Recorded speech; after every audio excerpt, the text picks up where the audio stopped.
Señoras y señores, damas y caballeros, bienvenidos una vez más a mi canal, su canal, La Opinión de Roberto Payano. Gracias por compartir, comentar, dar algún me gusta, suscribirse, activar la campana de las notificaciones. Bienvenidos todos y todas a La Opinión de Roberto Payano. Continúo hoy con una pequeña miniserie que a través de este canal de YouTube he iniciado con ustedes, titulada En la República Dominicana, Cuba tiene quien le escriba. Y quiero compartir con mis amigos, que son todos ustedes en esta ocasión, un artículo titulado Cuba sí, Haití no. La situación de Haití, aclaro desde un principio, ¿verdad? La situación de Haití no. Del periodista dominicano Juan Taveras Hernández. Dice así: Cuba es un país, Haití no. Juan Taveras Hernández escribe, ¿no? En Cuba hay un estado, en Haití no. En Cuba hay un gobierno, en Haití no. El gobierno cubano es legítimo, el de Haití no. En Cuba hay instituciones, en Haití no. ¿Por qué Estados Unidos quiere que Cuba sea como Haití y no al revés, que Haití sea como Cuba? ¿Por qué Estados Unidos quiere destruir un país que existe como Cuba y no construye uno que dejó de existir hace muchos años como Haití? En Cuba no hay analfabetismo. Las Naciones Unidas estableció que fue el único país del mundo en cumplir con los objetivos planteados en el Foro Mundial de la Educación, realizado en Dakar en el año 2000. La educación en Cuba es gratuita, al igual que la salud, razón por la cual la esperanza de vida en el país socialista es de 80 años en las mujeres y de 78 en los hombres. Cuba es de los países en el mundo que tiene más personas con más de 100 años. Más de 2.000 cubanos pasan de los 100 años de vida. Miles de médicos cubanos rinden servicios en más de 60 países. Un paréntesis mío, con el perdón de Juan TH, durante la pandemia llegaron casi a 100, de los cuales le generan al país unos 5.000 millones de dólares. Ningún ciudadano paga un centavo por asistir a las escuelas o universidades, ni para atenderse en un hospital, no importa la dolencia o enfermedad que padezca. Cuba es un gran productor de vacunas. Ya ha producido una contra el COVID que servirá para inocular a toda su población y para darle a otros países. Ese es el país que Estados Unidos ha estado saboteando y obstaculizando para que no avance, crezca y se desarrolle hasta convertirse en uno del primer mundo en materia tecnológica y científica. Es cierto lo que dice el gobierno cubano. Hay 200 millones de niños en las calles del mundo. Ninguno de ellos es cubano. En Haití, el promedio de los 11.300.000 habitantes aproximadamente es de 63 años en las mujeres y de unos 60 en los hombres. La mitad no sabe leer ni escribir. El 50% de los niños en edad escolar no asiste a las escuelas. El sistema de salud colapsó hace muchos años.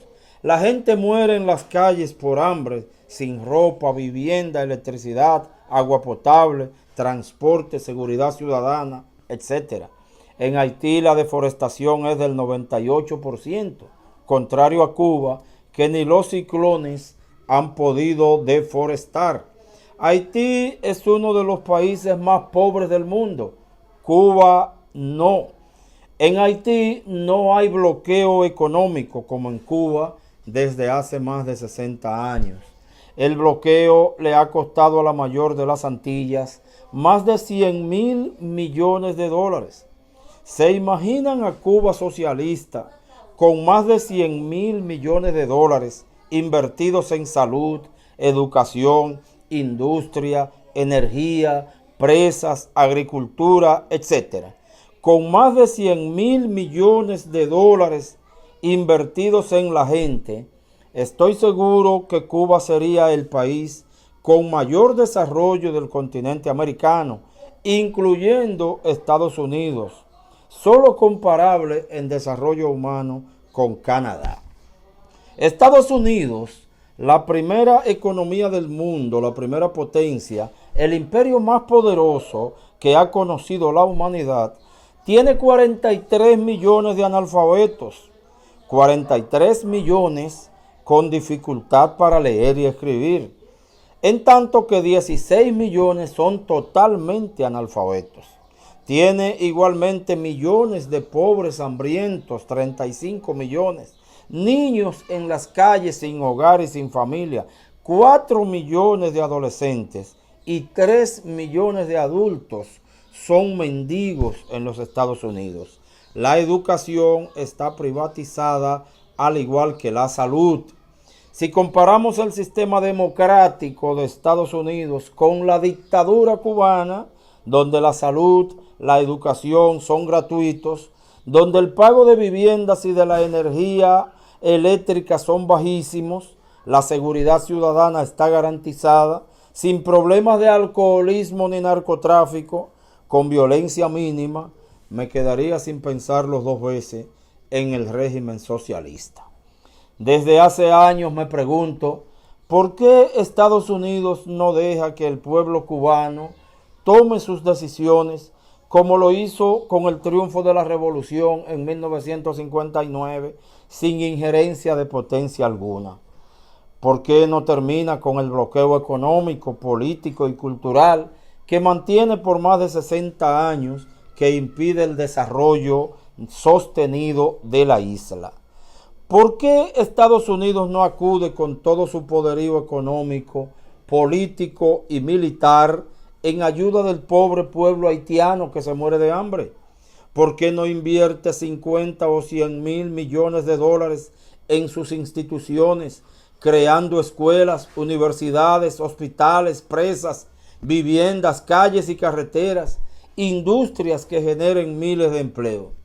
¿Por qué no envían soldados sin armas a forestar su territorio para que los ríos vuelvan a nacer y con ellos la vida? Las protestas, el mismo Juan T.H. las pone entre comillas, de miles, en ninguna había más de 500 personas, de cubanos, fueron planificadas y financiadas por instituciones y fundaciones dirigidas y patrocinadas por Estados Unidos, que insiste en desestabilizar y destruir el socialismo que tantos esfuerzos y sacrificios le ha costado al pueblo cubano. Estados Unidos no, Cuba sí. Termina diciendo el artículo del periodista dominicano Juan Taveras Hernández, conocido como Juan T.H. Juan Taveras Hernández es un reconocido comunicador, crítico de arte, con casi medio siglo de ejercicio en toda una variedad de programas de radio, televisión y prensa escrita en la República Dominicana, y es dirigente del Partido Revolucionario Moderno, PRM, oficialista actualmente en la República Dominicana. Yo, personalmente, aparte de compartir el artículo de Juan T.H., me atrevo a agregar lo siguiente. Los que no somos muy sociólogos, psicólogos, psiquiatras, ni siquiera politólogos, tenemos un medio empírico para acercarnos mucho al estudio científico de la realidad de cualquier país. Usted se pone, como en cualquier cosa de la vida, a analizar quiénes están de cada lado y quiénes están del otro lado. Y eso lo va a llevar fácilmente a apoyar la causa justa. Cuando usted se pone a estudiar que el gobierno chileno se atreve, sin enjuagarse la boca con cloro, a pedirle al gobierno cubano que respete a los manifestantes, deben ser respetados, deben ser oídos. Y el que haya violado la ley debe pagar lo que decía la ley antes de que lo hicieran. No hay problema. Cuba no tiene miedo al debido proceso. Ahora bien, en Chile, más de 200 personas quedaron tuertas porque los carabineros de Chile le sacaron un ojo en movilizaciones de hace algunos meses que pedían revisión constitucional. De gente que no mató a un policía, no volteó un carro de la policía, no le entró a pedrada a ningún funcionario del gobierno. Y más de 200 quedaron sin un ojo. En ese Chile que ahora se atreve a decirle a Cuba cómo maneje sus manifestaciones. Cuando usted oye que la canciller de Colombia, donde están apareciendo muertos nadando en los ríos, cabezas sueltas, humanas, sin los cuerpos, envueltas en fundas plásticas, de gente que fue apresado incluso en público, delante de la gente. Y el gobierno de Duque no tiene miedo en descuartizarlo. Y ahora esa Colombia le pide a Cuba, le exige a Cuba que cuidado si maltrata a los manifestantes. No deben ser maltratados. Debe aplicársela la ley y punto. Pero hermano, cualquier verdad deja de ser verdad en la boca de esa Colombia de 9 bases militares norteamericanas, que sin embargo produce el 70% de las drogas ilegales que llegan a Estados Unidos. Y salen de Colombia y llegan a Estados Unidos. Un país rodeado, algunos dicen con 7, otros dicen con 9 bases militares. Cuando usted oye a Michelle Bachelet diciéndole a Cuba cómo maneje sus motines sociales, vamos a llamarle así, usted sabe que Cuba tiene la razón. Usted sabe que Cuba tiene la razón. La OEA, de eso es mejor no hablar. La ONU, que imponga sus 184 votos contra 2 contra el bloqueo, de la misma manera que impone la guerra que ordena a Estados Unidos y le ordena a la ONU que lo apoye. La Unión Europea. Bueno. Señores, quienes no tienen valor para exigirle a Estados Unidos que levante el criminal bloqueo económico y comercial que le impide a terceros países, a gente que no tiene nada que ver con eso, venderle hasta de contado medicamentos o comida a Cuba, no tiene derecho a decirle a Cuba cómo maneje sus asuntos internos. Cuba no necesita ayuda de nadie. Algunos amigos a veces llevamos algunos materiales por iniciativa propia, por cariño, y ellos dicen, bueno, lo que llegue, bienvenido, gracias a los amigos. Pero Cuba es un país de ciencia, que tiene las vacunas contra el COVID que no tienen sus vecinos en supuesta democracia y supuesto libre comercio. Cuba lo que necesita es que le levanten el M-bloqueo y le permitan comprar y vender en igualdad de condiciones en este supuesto mundo de supuesto libre comercio, en esta política hipócrita de supuesto libre mercado cuando le conviene. Entendemos nosotros. Señoras y señores, esta es también la opinión de Roberto Payano. Muchas gracias.